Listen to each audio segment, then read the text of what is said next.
it becomes this like nugget of truth. We take a nugget of truth, right, and we turn it into a whole lie, because that's what the enemy helps us do.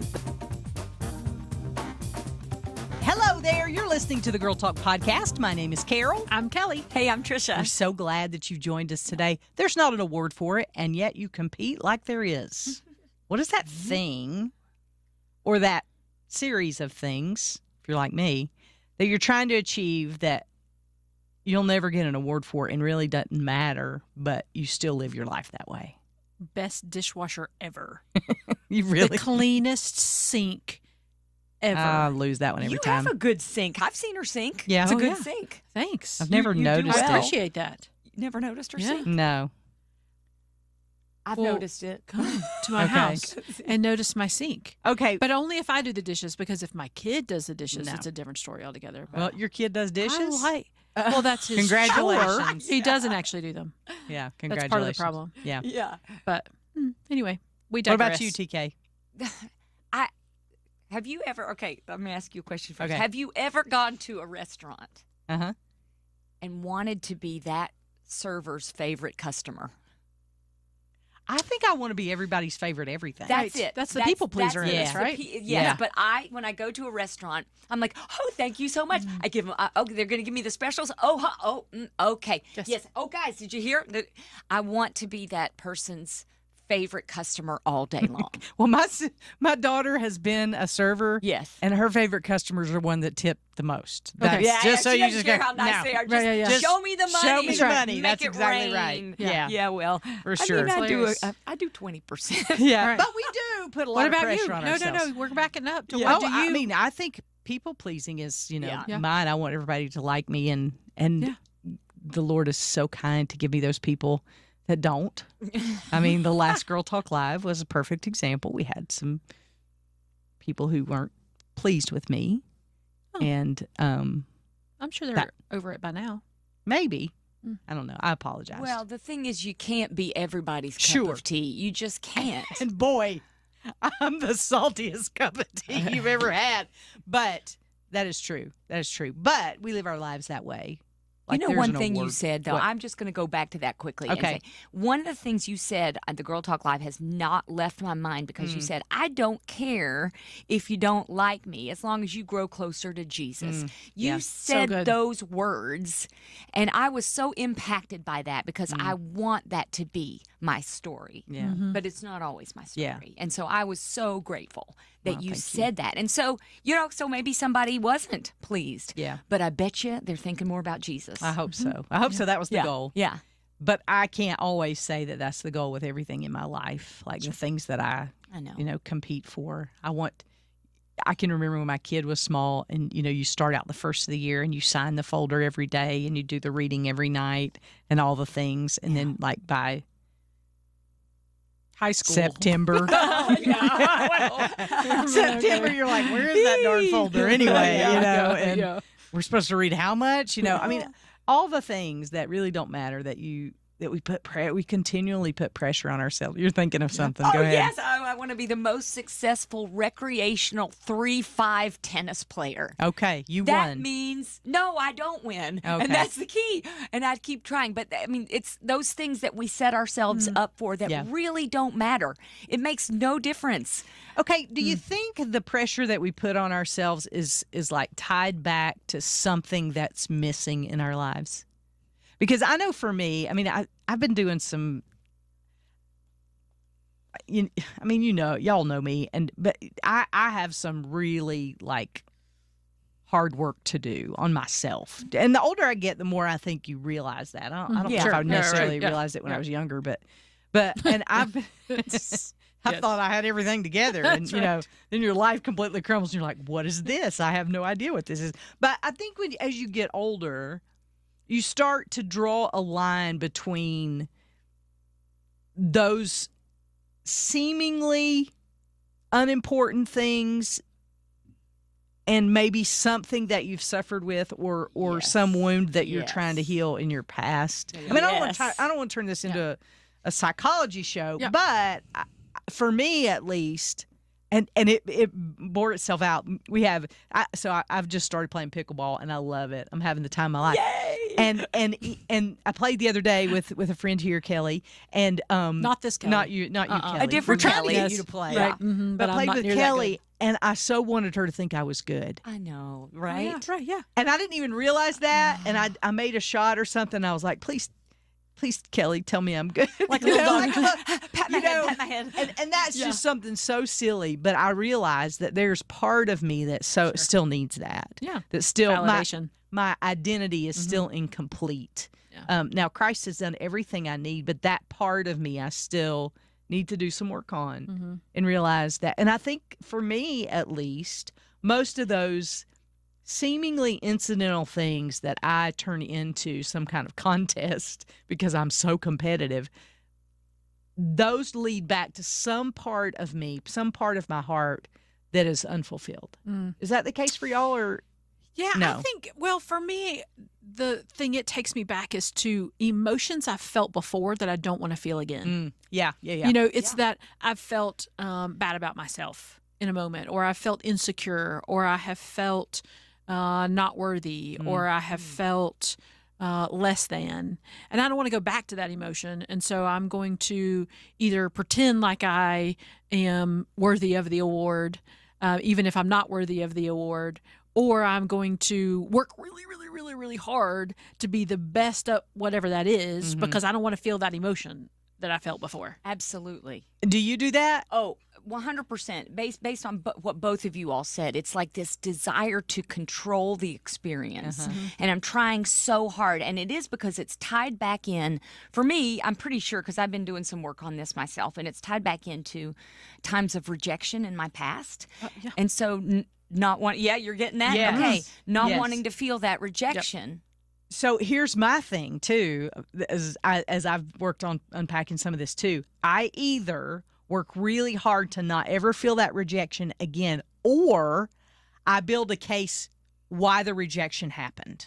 So I build a case for me in the opposite direction. I'm like, see, I'm not any good at this, or see, You like- reject yourself before somebody else rejects you. Yes. Yeah, Yes, thank Yeah. you. That's what my therapist and I have been discussing Okay, as good. well. good, because that's It's where I'm very at common. too. Yeah, I totally relate to that. And it also goes into the area of idolatry. Yeah. Because what happens, at least for me, I'll say, is that if I'm not feeling good enough in some areas, then I'm going to try really hard to control this one area.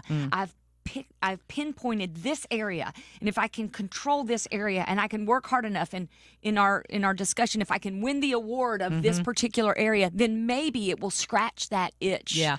Of rejection, but it never works. Or even if it works for a second, it doesn't work for long. And so it's it's like trying to fill up a pot that has holes in it. Yeah. Yeah. So you're pouring it out, but the holes let it keep dripping out. Yeah. So, and I've had this conversation more than once in the last, I'm going to say 6 weeks or so. So, where do we land as far as, because I think the two have been mutually exclusive for a lot of years. I think there is some crossover between what we live out as believers and the psychology of this whole idea of, okay, this has happened to me and this is the way I live. Where does that intersect with our theology? Do you understand what I'm asking? Not 100%. Okay, so what is there a difference? Because a lot of people who are not religious will say it's totally a psychology thing. Self-help or something. Right. The difference between self-help, Self-actualization. right, and living life as a believer and making those two things come together. Does that make sense? Yes. Like, Yes. God created us, and I think we can understand to a certain extent why we do the things that we do. But there is a point where that intersects with our belief, and we've got to come to the realization that, okay, if God can make me new, how does that coincide with what I've been through and how I live my life? You understand what I'm saying Yes. here? Yeah, I mean, I think part of that is that we also start from the from the place of knowing that we were created in the image of God. Yes. That we are created on purpose for a purpose. Yep. And we are given special gifts and abilities and talents that God wants us to use for His glory. Right. And then the desires of the flesh come in, and all of a sudden we get very self-centered in all of that, and we think, oh yeah, well God, it's easy for us to slip into, okay, well God created me to be a people pleaser. Like He gave me a really nice smile, and so I'm supposed to use it to make everybody happy. It becomes this like nugget of truth. We take a nugget of truth, Right. and we turn it into a whole lie. Because that's what the enemy helps us do. The enemy is notorious for saying, did God really say? Yeah. And so we take that little slippery slope into all of a sudden we believe that we are the center of our universes, or we are supposed to be better than we are, that we're not supposed to be able to be flawed, that we have to be perfect. Yeah. And it gets all squirrely. It Yeah. gets all squirrely for us. Squirrely. Yeah. I've got squirrely thoughts all over my head right now. I've got to share them with you. Yes, I believe also it is that nugget of truth that then the enemy perverts. And the culture says self-esteem. The culture says pick Mental yourself health. up by your bootstraps. Yes, and fill yourself with positive thoughts. And there's nuggets of truth in that. But deep down inside, we know we can't do it. We aren't enough. And so what I've been learning and what I'm trying to embrace, and I mean, it is not the easiest thing to do, is humility. Humility of making the choice of saying, I can't do this, but I know someone who can. It doesn't mean that I'm being humiliated. Humility is not the same as humiliation. Humiliation or just beating yourself up, that's not the key either. But neither is inflated self-esteem. It's understanding. It's me at the center in both places. That's right. Yes, Yeah. that's it. That is it. Yeah. It's putting God at the center, realizing He loves us and He created us and He has a plan for us. But we need Him. We can't do it on our own, but we can do it with Him. And I've been learning about purpose. What is my purpose? And for the longest time, I thought, I'll find my purpose because it'll be the thing I'm good at. It'll be finally the thing that I'm good at. And I had a discussion with my husband about this just this weekend because I was like, I'm still not feeling like I'm good enough to do this. And he said, our purpose is to honor God. It doesn't mean that we're good at it. Right. It means that we're just giving it to God. And so that freed me up. I'm like, well, I don't have to be good at it, whatever good at it means. I just have to give it over to God and let Him do what He wants to do through me. Yeah, yeah. And that, to me, is humility. Yeah.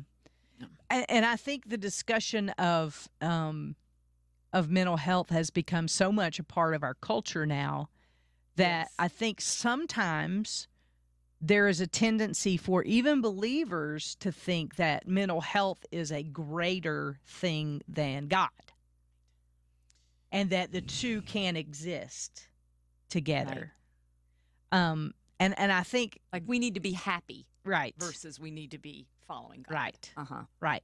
And I think because people want to shout from the mountaintop, well, I have this disorder or that disorder, and those are very true clinical diagnoses.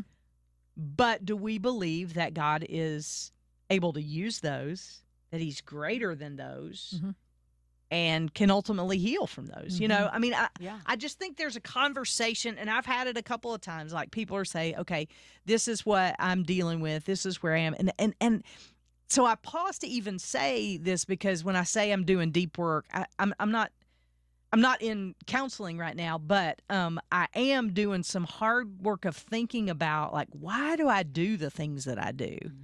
And why do I react that way? Yes. And spending some time with God, Holy Spirit driven time of saying, all right, Lord, this is how I reacted. Why do I do that?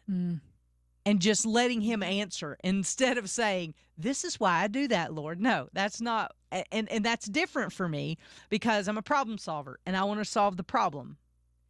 But the problem's me. I keep coming back. Right. That's just me the problem. Yeah. Right. I am the problem. This is not working right. Right. Like it always kept me leaning back. And it has totally changed when I just sit with God with that. Yeah. And he'll take me back to, and that's why I wanted to kind of draw a line from how we react and what we're trying to win awards back to my relationship with Christ, because this is just a new thing for me in the last year or so, that God's been taking me back some places in my past to say, I want to heal that place and to make you new there. But in order to do that, you're going to have to go back, and we're going to have to, I think we talked about it one time, holy remembering. Yeah. Of some situations, like some traumatic moments, and letting God speak truth to me over those moments. You know what I'm saying? And so I'm not a counselor. I've never, claimed to be a counselor. I've done some work on myself, and I still have a long way to go. But I will say that has revolutionized my thought process. I'm nowhere near where I need to be. I still screw up every single day. I had one day this week where I was like, I totally just blew it. I mean, everything I did, I blew it. I was the biggest jerk in the world, and I totally blew it. And I knew it. And so I've been trying to just get quiet with God and say, what's behind all that? And I went back to some things in my own personality that I realize are me problems. And God was like, okay, you going to let me speak truth to that? Or are you going to let me speak truth to that? Because when you're ready, I can heal and use that. But until you let go of it, you're still going to react that way. And even after I heal it, you may do that. Because we go back to all those old things that are comfortable for us. Sure. You know what I'm saying? Yeah. And so I think it's an important discussion to have, because I think somehow in the church we've gotten upside down in our belief system that mental health has risen above the power of God. And there's nothing more powerful than God. No. And yes, these things are very real diagnosis that we get from a doctor or a psychologist or whatever. But God is greater and can heal and can use those things for his glory. He promised us that in his word. Yeah. Speaking of awards, one of the things that I have a real problem with, that I really struggle with, is trying to do things in my own power. That I start feeling like, well, I can do this, so I should do this. And why am I not able to be successful? When I'm not successful, I say, why am I not able to be successful? Am I not good enough? Am I not powerful enough? Am I not gifted enough? And I forget that it really is God working through me to do all the things that I am able to accomplish. That's it. That's the power of humility. Yeah. That's why I think humility is the key to this. Because when we can choose, when we have humility, then we can have the peace. And that's what we're searching for in our mental health, I think. Yeah. It is peace. And it's the humility to know I can't do it. I don't have to do it. And here's a revolutionary question in case you've struggled with what I've struggled with. What if I don't have to be good at it? I'm constantly judging. How did I do there? Even how am I doing in this discussion? How am I doing when I talk to my friend?